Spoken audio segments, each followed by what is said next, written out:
নানা রকমের অভ্যাস অনভ্যাস নিয়ে গঠিত হয় মানুষের জীবন। কিছু অভ্যাস আছে যা জীবন গঠনে সাহায্য করে, সেগুলি সুঅভ্যাস। আর কিছু অভ্যাস আছে যা তোমার দীর্ঘমেয়াদী ক্ষতি করতে পারে। অভ্যাসগুলো দেখে তোমার প্রাথমিকভাবে অতটা ক্ষতিকর মনে নাও হতে পারে, কারণ এগুলি থেকে তুমি হয়তো সাময়িক সুবিধা পাও, কিন্তু এগুলি লম্বা সময়ে ক্ষতিই করে থাকে।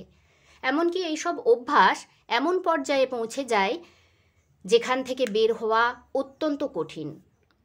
মনস্তাত্ত্বিকদের মতে একজন মানুষের ব্যর্থতার নেপথ্যে এই অভ্যাসগুলির ভূমিকা সবচেয়ে বেশি। তাই সফল হতে হলে এই অভ্যাসগুলো ছাড়ার কোনো বিকল্প নেই। চলো জেনে নেওয়া যাক সেই লক্ষণগুলি কি কি। 1. সময়ের অপব্যবহার। তোমরা অনেকেই হয়তো এখনও উপলব্ধি করতে পারোনি যে সময় হলো সবচেয়ে বেশি মূল্যবান। কারণ যত দামি তুমি দাও না কেন, চলে যাওয়া সময়কে কিনতে পারবে না। তাই ছোট থেকেই সময়কে মূল্য দিতে শেখো। যে সময়ের ব্যাপারে যত্নশীল, সকল কর্মে সে সফল হয়। সময়ের কাজ সময়ে শেষ করার ফলে নতুন কাজ করার জন্য যথেষ্ট সময় আর সুযোগ পাওয়া যায়। এছাড়া সঠিকভাবে সময়ের ব্যবহার করলে তুমি বিশ্রাম ও বিনোদনের জন্য সুযোগ সৃষ্টি করতে পারবে। তাই সময়ের অপব্যবহার তোমাকে ব্যর্থতার দিকে ঠেলে দেয়। 2. লক্ষ্য নির্ধারণের অভাব।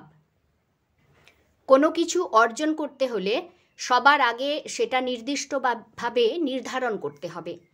লক্ষ্যহীন জীবন কখনোই কাঙ্ক্ষিত লক্ষ্য অর্জনের অধিকারী হতে পারে না। আর লক্ষ্য হতে হবে স্পষ্ট এবং অর্জনযোগ্য। যদি তুমি ভাবো ভালো রেজাল্ট করতে চাও, এটা খুব অস্পষ্ট লক্ষ্য। কারণ কেউ 60%কে ভালো রেজাল্ট বলে মনে করে, আবার কেউ 90%কে ভালো রেজাল্ট বলে মনে করে। তাই তুমি যদি ভাবো রেজাল্ট ভালো করবে, তার থেকে তুমি এটা ভাবো যে তুমি 70% বা 80% বা 90% নাম্বার পেতে চাও। এভাবে ভাবো, তাহলে সেটা হবে স্পষ্ট লক্ষ্য, যা তোমার পক্ষে অর্জন করা অনেক সহজ হবে। তাই স্পষ্ট ও অর্জনযোগ্য লক্ষ্য নির্ধারণের অভাবকে ব্যর্থতার একটি গুরুত্বপূর্ণ কারণ হিসেবে চিহ্নিত করা যায়। 3. আদর্শ বা রোল মডেল স্থির না করা। একজন রোল মডেল হলেন এমন একজন ব্যক্তি যাকে অন্যরা একটি ভালো উদাহরণ হিসেবে দেখে, যিনি অনুকরণের যোগ্য।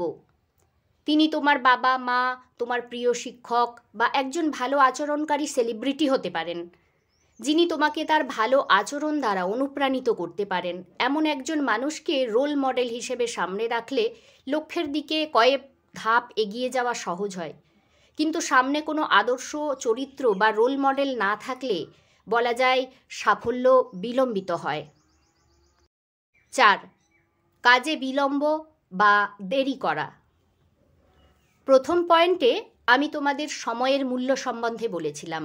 যারা সময়ের মূল্য সঠিকভাবে বোঝে না, তারা নানা কাজে নানা রকমভাবে বিলম্ব বা দেরি করে এবং এটিকে স্বাভাবিক বলেই মনে করে। কিন্তু এটি উৎপাদনশীলতার প্রধান শত্রু। সময়ের কাজ সময়ে সম্পূর্ণ না করলে পরের কাজের জন্য চাপ তৈরি হয় ও কাজটি প্রভাবিত হতে পারে। তাই বলা যায় এই বাজে অভ্যাসটি যে কোনো কাজ অসম্পূর্ণ রাখে এবং ব্যর্থতার দিকে পরিচালিত করে। 5. নেতিবাচকতা। নেতিবাচকতা একটি চরম ব্যর্থ ব্যক্তিত্বের প্রকাশ মাত্র। এটি সৃজনশীলতাকে বাধাগ্রস্ত করে দুর্বল সিদ্ধান্ত গ্রহণের দিকে মানুষকে প্রভাবিত করে। নেতিবাচক মানুষেরা আত্মবিশ্বাসের অভাবে ভোগে, কারণ তারা কোনো কাজের শুরুর দিকেই অপারগতার কথা ভাবে। তাই মনে রেখো, কেউ যদি ইতিবাচক মনোভাবাপন্ন না হয়ে নেতিবাচক হয়, তাহলে তার ব্যর্থ হওয়ার সম্ভাবনা বেড়ে যায়। 6. ঝুঁকি নেওয়ার ভয়। সাফল্যের অন্যতম উপাদান হল ঝুঁকি নেওয়ার মানসিকতা। সফল ব্যক্তিরা নতুন নতুন কাজে ঝুঁকি নিয়েই জীবনে বড় হয়, কিন্তু যারা কর্ম ও জীবনে ব্যর্থ, তারা ঝুঁকি নিতে নারাজ। তারা গতানুগতিকতায় গা ভাসিয়ে চলতে ভালোবাসে, আর এর জন্য তারা নানা রকম অজুহাতও দেয়। ঝুঁকি নেওয়ার ভয় থাকলে সহজে সাফল্য আসে না। আত্মশৃঙ্খলা বা সেলফ ডিসিপ্লিনের অভাব। আত্মশৃঙ্খলা সাফল্যের চাবিকাঠি। জীবনে সফলতা পাওয়ার জন্য কাজে এবং ভাবনায় শৃঙ্খলাবদ্ধ হওয়া খুব জরুরি। শৃঙ্খলা এমন পছন্দগুলি তৈরি করে যা একজনের লক্ষ্যের সাথে সরাসরিভাবে সম্পর্কযুক্ত।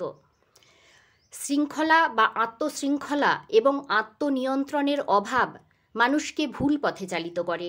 এতে তার অপূরণীয় ক্ষতি হতে পারে এবং সফলতা থেকে দূরে সরে যেতে পারে। ৮. পরিশ্রম এবং অধ্যবসায়ের অভাব। তোমরা সাফল্যের জন্য প্রায় সব কিছুই করতে চাও, কিন্তু অধিকাংশ সময় পরিশ্রম এবং অধ্যবসায়ের কথা তোমাদের মাথায় থাকে না। কিন্তু এটা মনে রাখা জরুরি যে কঠোর পরিশ্রম এবং নিরলস অধ্যবসায় না করলে কাঙ্ক্ষিত লক্ষ্যে পৌঁছানো যায় না। তাই তোমার লক্ষ্যে পৌঁছাতে পরিশ্রম এবং অনুশীলন করতে ভয় পেও না। ৯. ভুল থেকে শিক্ষা না নেওয়া। সব মানুষই ভুল করে, কিন্তু সবাই ভুল থেকে শিক্ষা নেয় না। কেউ সেই ভুলের ওপর স্থির থাকে, আর কেউ সেই ভুল থেকে শিক্ষা নেয়। যারা ভুল থেকে শিক্ষা নেয় না তারা একই ভুল বারবার করে। এতে নতুন সুযোগ তৈরিতে সমস্যা দেখা দেয়। ভুল থেকে শিক্ষা নিয়ে নতুন করে সুযোগ তৈরি করতে হবে, যাতে দ্রুত সফলতার কাছে পৌঁছতে পারো। ভুলকে নতুন করে সুযোগ হিসেবে গ্রহণ করো। ভুলের ওপর স্থির থাকা বা একই ভুলের পুনরাবৃত্তি তোমাকে ধ্বংস করে দেওয়ার জন্য যথেষ্ট। অতএব বন্ধুরা, তোমরা যদি সফল হতে চাও, নিজেদের বিশ্লেষণ করো। সেলফ অ্যাসেসমেন্ট বা নিজেদের মূল্যায়নটা খুব জরুরি।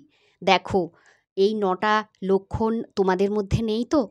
যদি থাকে তাহলে এক্ষুনি সেই অভ্যাসগুলি ত্যাগ করো এবং সফল হওয়ার দিকে এগিয়ে যাও।